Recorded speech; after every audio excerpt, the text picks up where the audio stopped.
Assalamualaikum warahmatullahi wabarakatuh. Di sini saya akan menjelaskan perencanaan tenaga kerja dalam menentukan pengurangan staffing dalam konteks strategis. Yang pertama yaitu pengertian staffing. Staffing merupakan kegiatan pengadaan, penempatan, pelatihan, dan pengembangan karyawan dalam suatu perusahaan. Untuk merapikan struktur dan job desk setiap orang, proses staffing juga dapat memastikan karyawan ditempatkan sesuai skill mereka masing-masing. Tugas ini dijalankan oleh manajemen SDM atau HRD. Selanjutnya, ada tujuan dari staffing.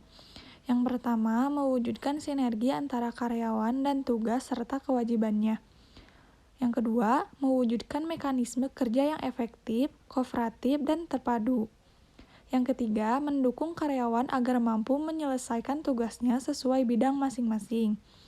Yang keempat, memotivasi karyawan agar mau memberikan hasil kerja yang maksimal bagi perusahaan. Yang kelima, meningkatkan kesejahteraan karyawan secara jasmani dan rohani. Dan yang keenam, mengelola karyawan berdasarkan asas keadilan. Selanjutnya, fungsi staffing dalam dunia kerja. Yang pertama, perencanaan tenaga SDM sesuai kebutuhan. Staffing berfungsi untuk merencanakan SDM sesuai kebutuhan perusahaan, terutama jumlah karyawan, masa kerja, serta tugas yang akan dikerjakan.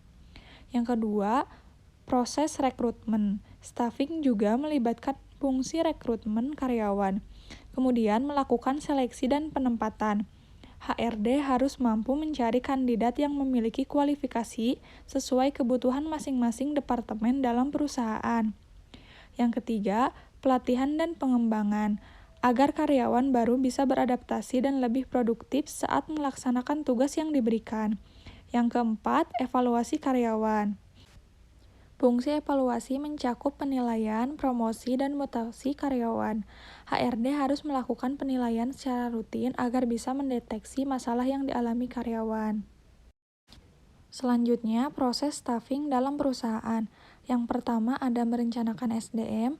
Setiap jenis manajemen pasti membutuhkan langkah perencanaan, termasuk SDM. Dalam proses ini, tim HRD akan membuat rencana kegiatan mengenai pengadaan karyawan, seperti jumlah dan karakter karyawan yang dibutuhkan demi mencapai tujuan perusahaan. Yang kedua, ada melaksanakan rekrutmen. Berikutnya, tim HRD mulai merekrut kandidat karyawan sesuai kualifikasi atau kemampuan yang sesuai untuk mengisi suatu posisi lowongan. Mereka memasang iklan lowongan kerja, meminta rekomendasi dari karyawan lainnya, atau bekerja sama dengan lembaga pendidikan. Yang ketiga ada menyeleksi karyawan. Setiap kandidat yang telah direkrut harus melalui tahap seleksi agar perusahaan mendapatkan karyawan yang sesuai untuk mengisi posisi tertentu. Proses seleksi biasanya terdiri dari wawancara, user interview, dan tes psikotes. Yang keempat, mengadakan orientasi. Staffing juga melibatkan proses orientasi atau pengenalan kepada kandidat yang telah lolos seleksi. Tujuan orientasi dalam staffing adalah membantu karyawan baru untuk beradaptasi dengan tempat kerja yang baru. Yang kelima, menyelenggarakan pelatihan dan pengembangan. Pelatihan dan pengembangan bertujuan untuk meningkatkan produktivitas dan efektivitas kinerja karyawan selama bekerja. Yang keenam, menilai kinerja karyawan. Karyawan yang telah bekerja dalam kurun waktu tertentu harus memperoleh penilaian secara berkala. Setiap perusahaan memiliki indikator penilaian yang berbeda-beda. Yang ketujuh, ada memberikan kompensasi. Perusahaan memberikan kompensasi sebagai penghargaan kepada karyawan yang telah berhasil dalam melaksanakan pekerjaannya. Dan yang terakhir, memberikan perencanaan dan pengembangan karir. Terakhir, tim HRD juga bisa mempertimbangkan pengembangan karir kepada karyawannya. Mereka bisa memberikan promosi jabatan, demosi, penugasan kembali, pensiun, bahkan pemecatan.